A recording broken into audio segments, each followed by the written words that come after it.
I'm super excited about this conversation because I'm joined here today by Monte Silva, who is not just an amazing human being. He helps restaurants all over the US and all over the world. He is an author, he's a speaker, he's also an executive coach. And I'll let you announce what we want to do, Monte. Say hello to everybody. Hey everybody. Yeah, I'm super excited. I've been wanting to work with Christian for quite a while. I love everything that he does. I love his heart. We've become friends because A, we have similar interests in helping our industry. B, I have a culinary background as well. So, being excited about creating and doing things is awesome. He's also such a great mentor to people, myself and other people, that partnering with him on what we're going to be doing, I'm super excited, and it's been a long time coming, and I can't wait to get this rolling. But Yeah. basically, we're going to do a weekly call. It's going to be live every Monday at 3 p.m. Eastern Mm-hmm. Standard Time. And basically, we're going to just talk about different stuff, and people can ask questions. And our goal is to help as many people as we can. Awesome. That was really amazing. So, truth be told, I went to Monte and said, "We've been talking about doing something for so long. Let's just do it. Does Monday 3 p.m. work?" And he wrote back, "Absolutely. Let's do it." So we want to do this Monday 3 p.m. or as close as we can to 3 p.m. We will go live on as many channels as we possibly can. And the idea is to provide as much value into the marketplace as we can, and hopefully you guys get some good nuggets out of it to not just elevate your business, elevate your career and the community around you guys. So today we wanted to talk about, he asked me, "Hey Christian, what have you been up to?" And over the last 2 weeks we pushed out 2 ebooks, and then I learned today that he also has 2 ebooks. So Monte, why did you write your ebooks? Well, I don't have my hand in as many pots as you do. You've got 17,000 different companies, and you're making a huge impact to our industry. My niche is very, very refined and focused.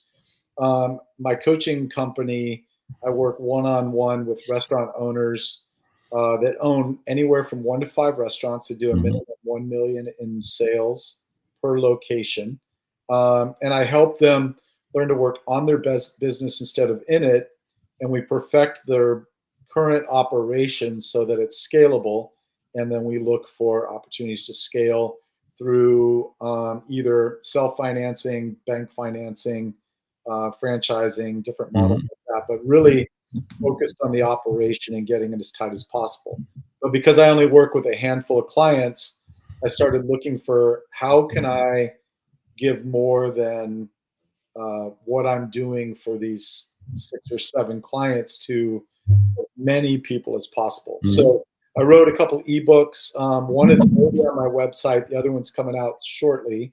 But this is a way for me to help the entrepreneur, the restauranteur, I guess we'll call them, at an entry level kind of starting point to try to help as many people as possible while not fractioning my time away from my clients. So my Love that. first, my first ebook is on hospitality. Um, it's really where I gained recognition first in the kind of guest experiences that I executed as a GM and with my team. And then I've created a workbook that goes with that. And then Mhm. I've just finished, but it's not quite out yet, one on culture uh, Yep. and a workbook on that, because the second half of my restaurant management career was more focused on my people, because I realized once I develop my people and create a great culture, they're going to continue to take care of the guests. And so those were the first 2 that I've written. I'm going to be working on one on beverage, one on profit, and just try to get some content out there, as well as I know you are writing. You wrote a really nice introduction to a book I have coming out called Shift Happens. So I'm going to have a full length book Plus, I'm going to continue to make ebooks just to try to help as many people as possible.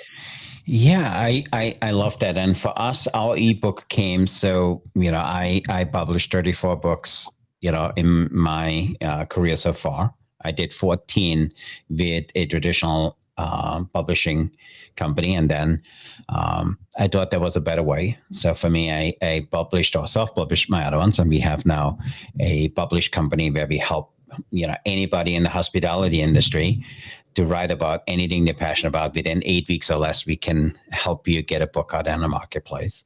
And for us, it became, one of those things. For us, it's so easy to write a book in 8 weeks. So our goal is that every time we run our program, we're actually writing a book with our audience. My new one, which is going to come out by the end of the month, is called Culinary Kung Fu. Kind of fighting you as a way through culinary. And then we said, how can we do it even faster? And our commitment was, as you and I started talking about this, we want to start this segment for the next 12 weeks or so, that every week we have a new ebook come out, which kind of supports that. And our first one was from chef to entrepreneur. And the second one was, the whole series is called The Chef's Playbook, because I'm taking the culinary angle. Been, chef by trade. We want to give the chefs, and therefore our name for the disruptive chef, we want to give them as much of an unfair advantage to succeed in their career, in their businesses, and in their communities. So that's what started it all for us. Yeah, I'm super excited about collaborating on this. I was on your show recently, and I feel like it really resonated with your audience, because I think that to date, it's the second most viewed episode. I think my friend Jason, I don't know what he did, if he's paying people, but that guy, the show you did with him, it exploded. But I'm number 2. So. Yeah, no, I think it was great. What we had the first week, we had like 5,500 likes on it. So I think it totally resonates. And for me, I said, how can we do more of that? And so let's go back to the whole idea of the book. Why did you feel you needed to write a book? I felt like I had been writing a blog on LinkedIn for a few years, and I never thought of myself as a writer. I prefer to be out with people and engaged. That's why I was an operator for so long, is because I love the juice of being on the floor, working with the team, talking to the guests, expediting, getting food out of the window, whatever role I had at the time. And I really enjoyed that. And I didn't really ever think of myself as being on camera or writing or speaking. But after COVID, we had to kind of shift some of the things that we did. And so social media and some opportunities to do things through that lens, I started interacting in, and I grew an audience pretty quickly on LinkedIn from writing a blog. I think you're the only friend I have in this industry that has more followers than me on LinkedIn. I don't mean to make it sound like it's a competition, because I said 2 things now, but I saw some really good traction, and I decided that I was going to start collaborating with different people. Yeah. And one of those collaborations was with FSR Magazine to write a weekly column for them called Shift Happens. Yep. I'd already been working on a book with the same title. And you saw that when it was more of an ebook form. Mm-hmm. And as I kept writing for the magazine, I got more and more content that were like, hey, this is stuff that people really need to learn and grow. Yeah. How can I help people on their own journeys at a massive scale? I hear coaches say, I want to reach 1 million people, and that's all great, but how do you do that well, right? And so I couldn't do that with my coaching clients. I have to stay very specific with just a handful of clients. But I felt like this was an expression that I kind of grew into from just putting myself out there and being real about our industry. And it's done well. And it got me thinking that hey, this is a way for me to help more people. And so Yeah. that's why I focused on that. I agree. And for what we have learned, we have, I think we had 430 or 440 people went through our program currently. And what I learned with as many chefs as we help writing their book is they want to write something that big, and we want to help them to write a book, not the book. And then also what we realized through this whole process is that people consuming books, consuming them differently. And I think where your book really resonated with me, there's so many different aspects to the hospitality industry, and there's so many ways of providing value into the current operator. So if we can get really specific and write just about one little thing, and even if it's only an 80, 100-page book, it provides more value back to the reader than having a 600-page book and they need to kind of go through it and see what they find. Because then it makes it easy. If I want to write, hey, how to build a great team, I know exactly what book to bring. And no fluff, very little background. We going straight into writing. We do the same thing with our ebooks. And so our first ebook was 70 something pages. And this is now we try to keep it around 40 and get straight into it. Hey, this is what the 10 things, 12 things, 15 things you need to know about a certain subject. They can execute on it today, see an impact tomorrow. So, and anybody, by the way, listen to this, wants to write a book, I feel this is the way to go. And we have one of our star students, his name is Peter, wrote something about barbecue. And it was specific about Jersey barbecue. And the amazing thing around that was now he writes about Jersey seafood, Jersey this. He is featured in a few stores. He has his own spice brand, made multiple six figures with his first 100-page book. And so for me, that's just, I think, where the book, not industry, but where people consuming the books need to go to. And I want to shy away from writing this big book, which sits somewhere in the library. It's no use. I want the guys to handwritten in it. I want to make sure I can make it as cheap as possible so they can underline and do things and give it to as many people as we can. And that's where I think a ebook is just a really great format, or a short content book. Yeah, I think that, I'm an avid reader. I read 12 to 15 books a year because I don't think that I will ever know everything on our subject. And so I'm constantly learning and growing along with everybody else. And I just try to reshare that content that I learned. But if I want to go back to a subject, if I go back to that book, I do try to skim through whatever I highlighted so I could get kind of refreshed in that. But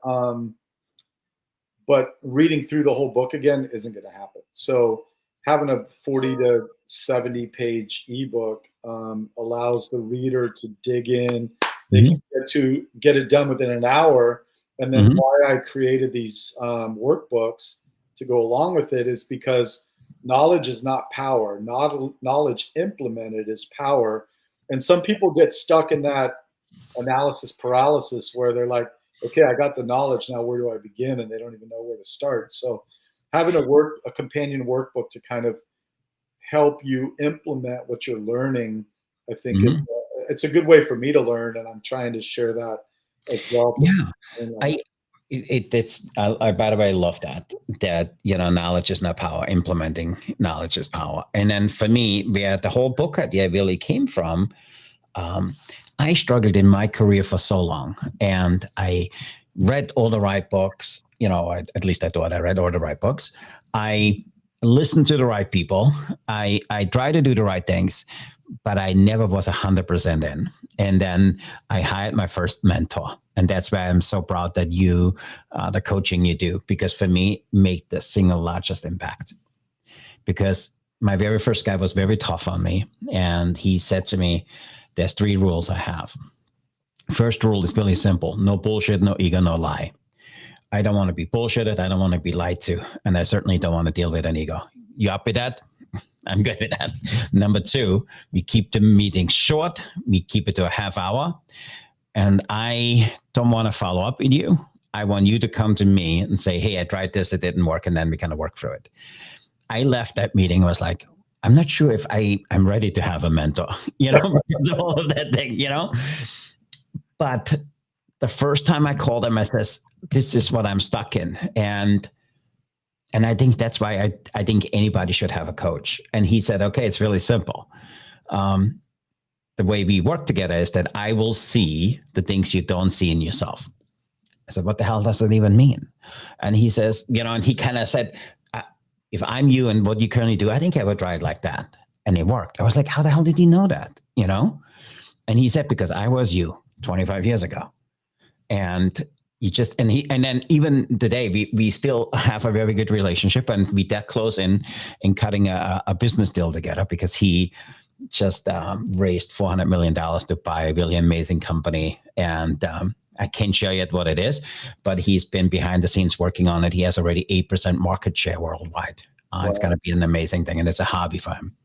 But the amazing thing with him was that he kind of came with that whole different knowledge. So for me, what I learned, number one, if you want to have a coach, and I think that's why you're so good in what you do, is you need somebody who has done what you want to do, because then it's easy. The second thing is you need to respect them. And number three, I was said, I would have given. So, there was the other thing. I forgot one thing. He said to me, okay, if we don't follow through on this, you owe me $2,500 an hour. Okay. And done. If you don't follow through to it, I don't want to work with you. And then for me, I drive home. I was like, crap, I don't think I'm ready for fail. And then I was so worried paying the $2,500. It changed everything. So for me, and having those things, and the way he said very little, but what he said was super impactful. And also he kind of pushed it back. Why haven't you tried this? And, and I think anybody who wants to scale in some shape or form needs a coach. Yeah, I think that, we look at people like, Oprah Winfrey and Carrie Underwood, and people that, Brad Pitt, people that are super successful in their craft, all have coaches that help guide them, because sometimes we're in our own skin and we don't really see things objectively. And so having that outside person, like you said with your coach, being able to say, hey, I know you as, I see things about you that you don't see, right? And being able to be truthful and honest, I'm not going to, I will risk continuing to work with a client by talking straight to them, because what's the use if I'm just another yes man in their life? Mm-hmm. My goal, I'm not a yeller and a screamer. I don't do what John Taffer does in Bar Rescue.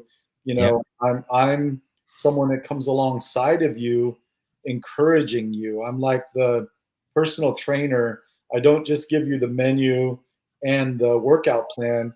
I'm there right next to you, spotting you, leading you, telling you, teaching the proper technique, but grabbing bar spot, spotting it when you can't lift the weight. I'm there to support you and be your, that person for you. And yelling and screaming doesn't matter, doesn't work, but I am going to be real with you and tell you what I think. Mm-hmm. I love that, because we have 4 rules for our clients, and that in all of the different businesses, and it kind of translate out if it's from our book, from our GPOs, all the stuff we do. We want our clients to get really clear. We want them to get paid.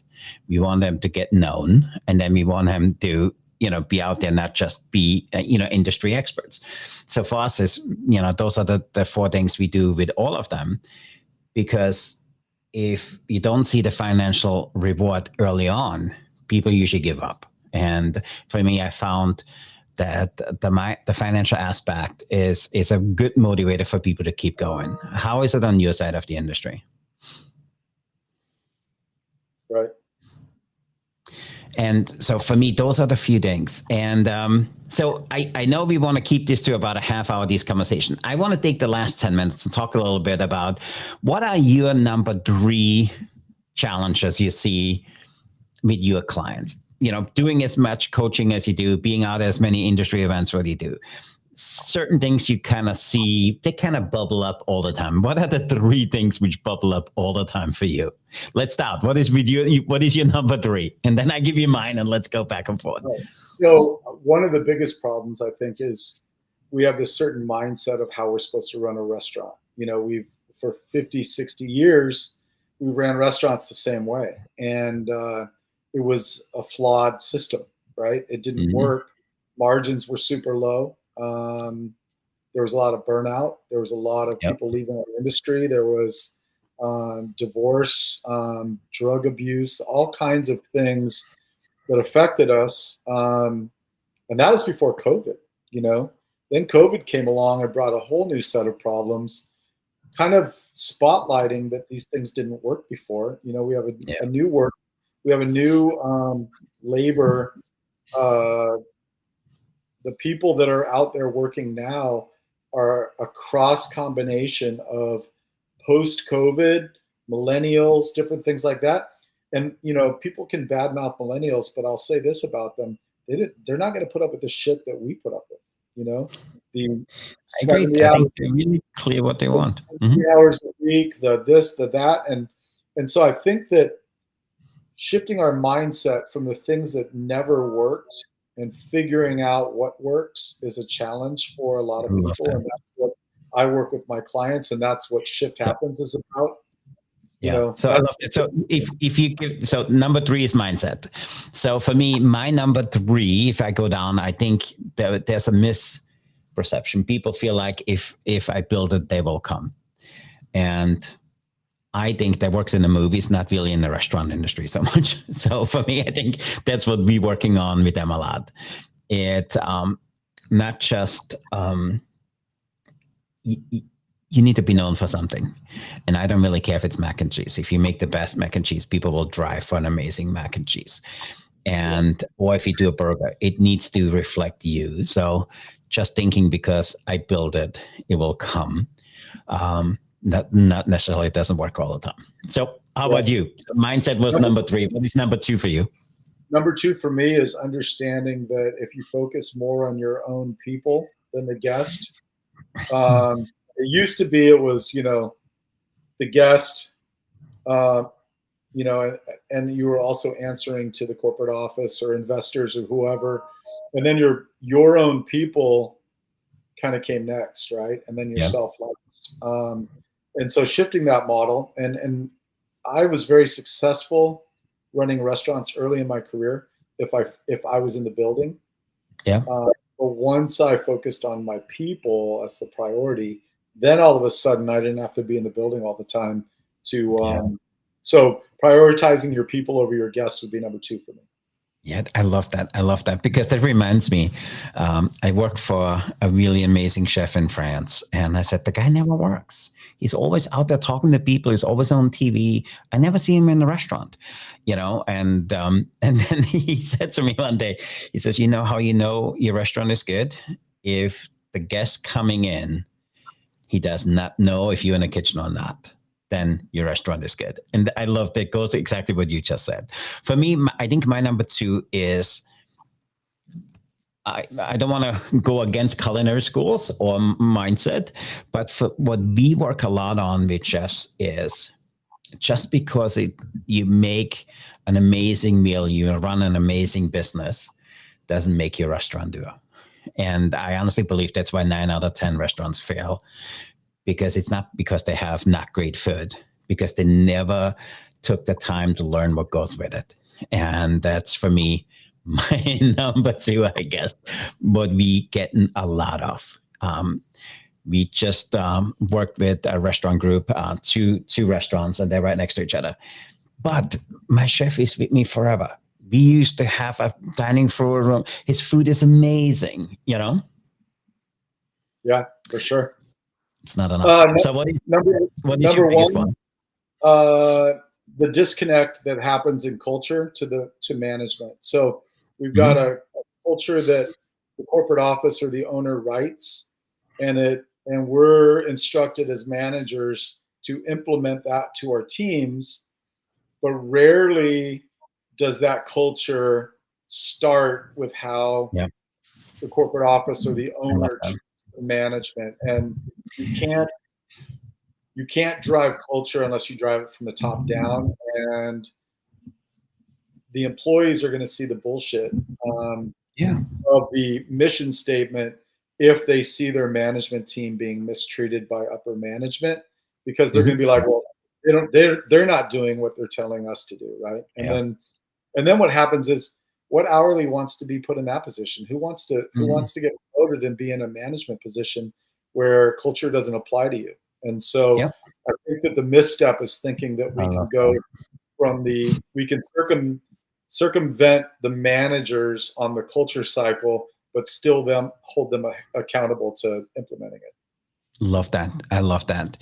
And for me, my number one, I think I will not call it perseverance, but I think it's one other thing overlaid. I think people give up too easy. They're trying something new. I have tried it for 3 weeks and my restaurant is still not packed every night. It takes a little bit more time, you know that. And then I love the people, I call them the bing bong restaurateurs. Oh, I tried this last week. We're trying this week, trying this day all over the place. And then when you talk to their guest that says, hey, how come you only come here once a week or once every 2 weeks? I said, because I never know. It's, all over the place. And that's why I love, you can say what you want about McDonald's. You know what you get when you drive into the drive-thru. And it doesn't make a difference if you do it here in Connecticut or with you down in Florida. So I think for me, it's perseverance. And I think also there's so much misinformation out there.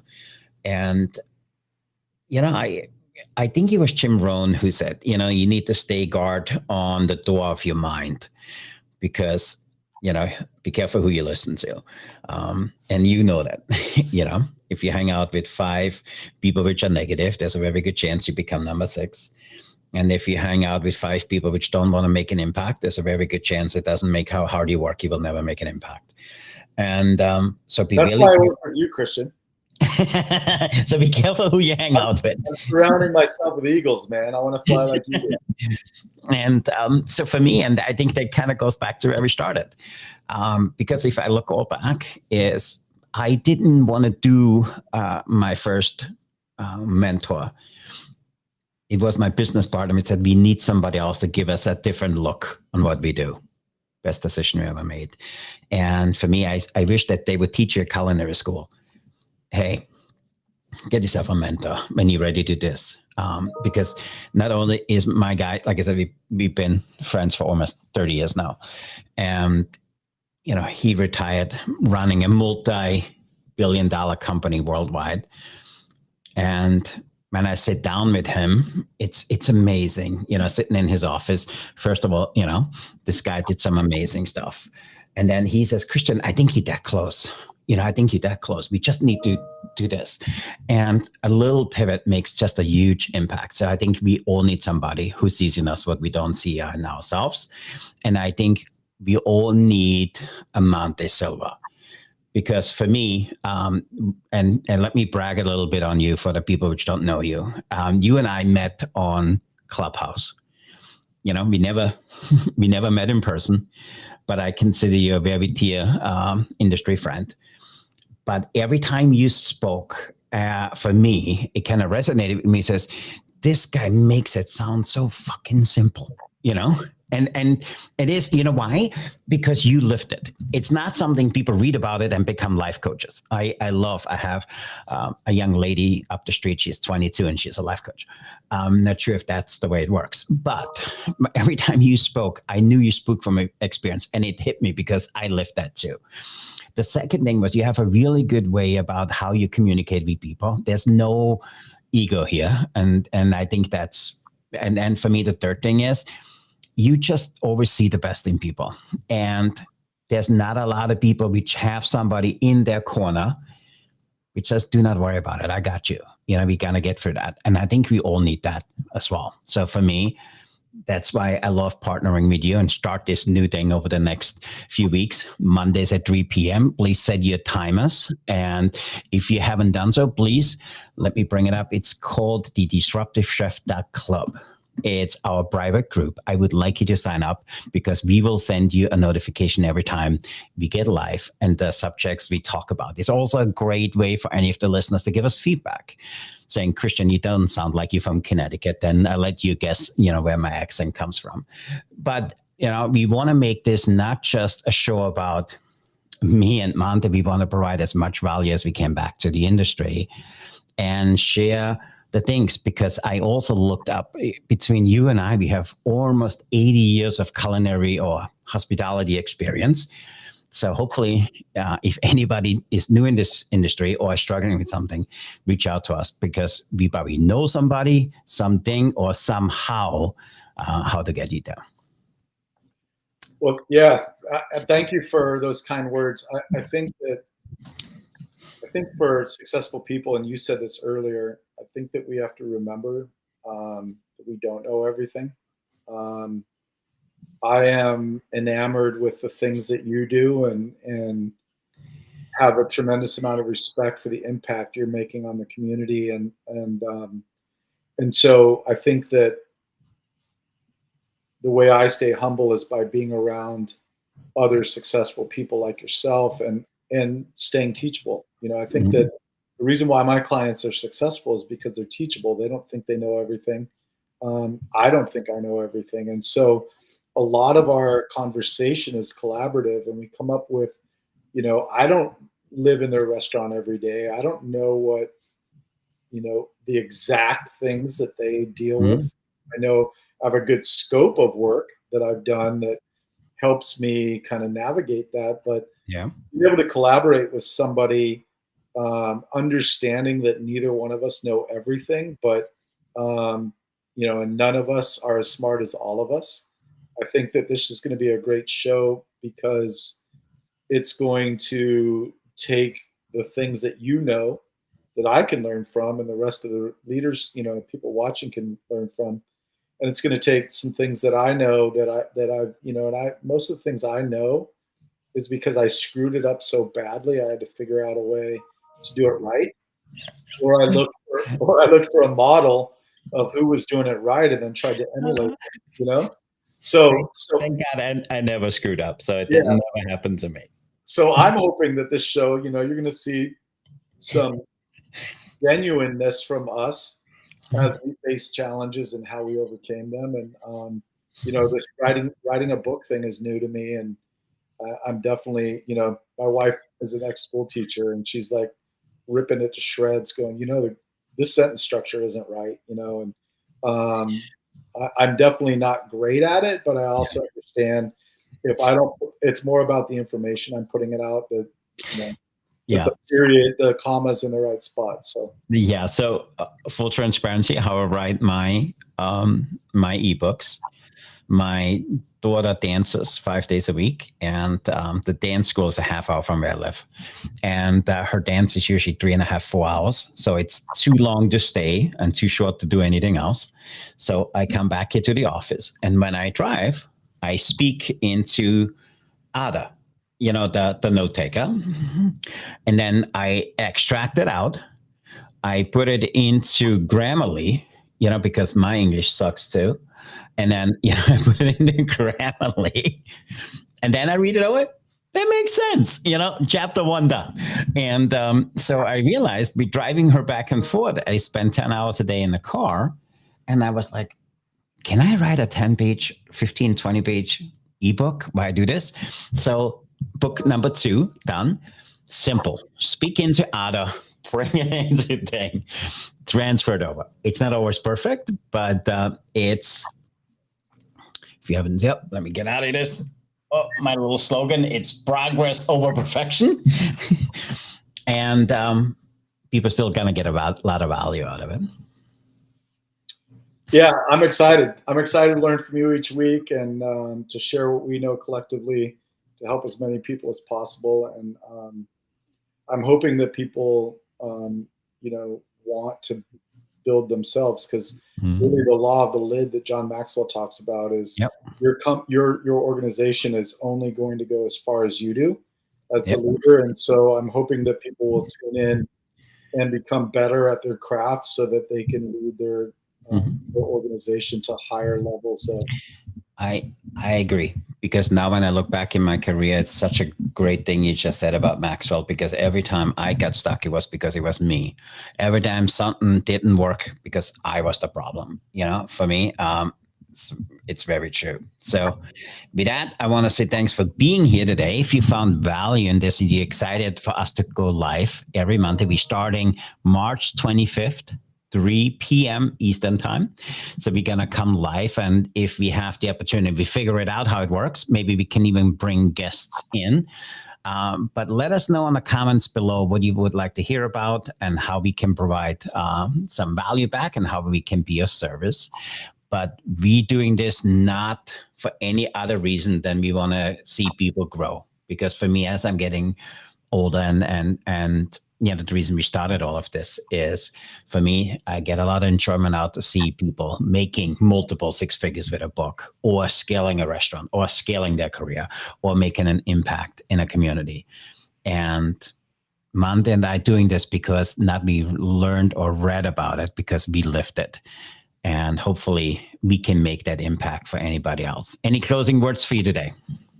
No, I'm just, stay humble, be teachable. Understand that none of us are as smart as all of us, and knowledge is not power unless it's implemented. I love that. With that, I want to say thank you again. If you're seeing this over the next few days, please share it with a friend, send it to somebody who can benefit from it. Mark your calendar. We going live March 25th, 3 p.m. And if you haven't done so, join our private community, which is the disruptivechef.club. Give us a shout out. Let us know what resonated with you. And we want to make sure you will know the next time we go live. With that, have an amazing rest of your March, and we see you guys on the 25th. Thanks, everybody.